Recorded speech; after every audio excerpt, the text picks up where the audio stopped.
Assalamualaikum warahmatullahi wabarakatuh.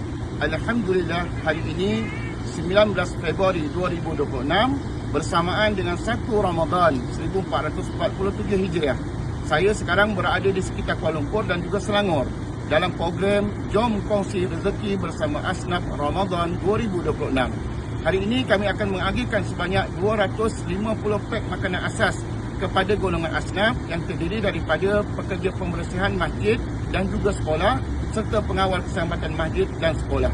Terima kasih kami yang tidak terhingga kepada semua pihak yang membantu dalam menjayakan misi ini. Semoga tuan-tuan dan puan-puan sentiasa dimurahkan rezeki dan diberkati oleh Allah Subhanahu wa taala. Wabillahi taufiq wal hidayah. Wassalamualaikum warahmatullahi wabarakatuh.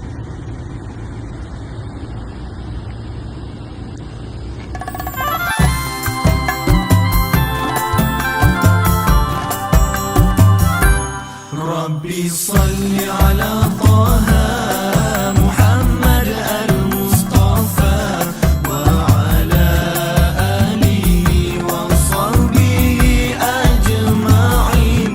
ربي صل على طه محمد المصطفى وعلى آله وصحبه أجمعين. Duhai kekasih ya Rasulullah, engkau laksana bulan purnama, membawa cahaya sinar gemilang untuk faedah hidup manusia.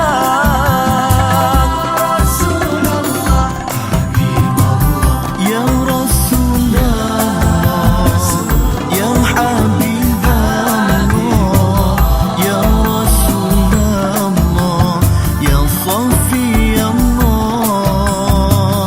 Ya Rasulullah, Ya Habibullah, Ya Rasulullah, Ya Safiyullah.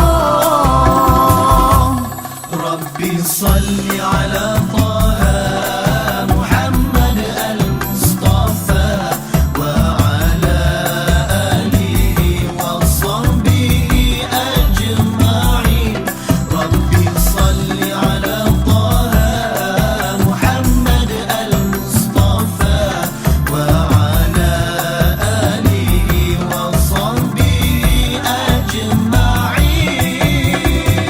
mulia akhlakmu ya Rasulullah,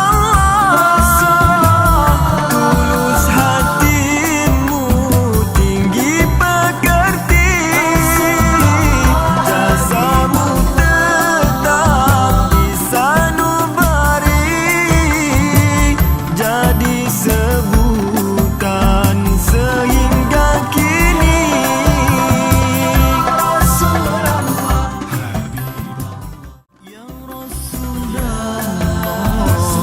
Ya Habibullah, Ya Rasulullah, Ya Safiyullah, Ya Rasulullah, Ya Habibullah, Ya Rasulullah, Ya Safiyullah. Rabbi salli ala